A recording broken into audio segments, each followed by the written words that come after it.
Bir paytlar bu toshlar olmos bilan teng bo'lib, hatto undan qimmat bo'lgan. Katta geoda ichidagi binafsha toshlar topgan odamni boy qilgan bo'lardi.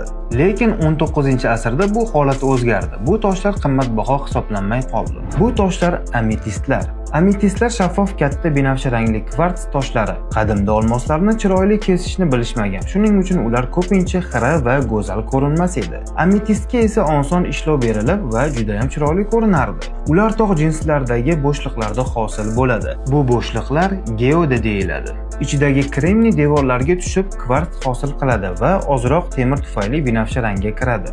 19-asrgacha Yevropada, Rossiyada va Osiyoda kichik konlardan olinardi. Lekin Braziliyada ulkan zaxiralarni topish narxini tushirdi. Keyin Afrikada ham topildi. Shu sababli ametistlar qimmatbaho toshlardan yarim qimmatbaho toshlarga aylandi, ya'ni arzonlashdi. Hali ham ularni zargarlik buyumlarida, kolleksiyalarda va bezaklarda uchratish mumkin. Ayniqsa katta va chuqur binafsha rangdagilari kolleksionerlar tomonidan yuqori qadrlanadi.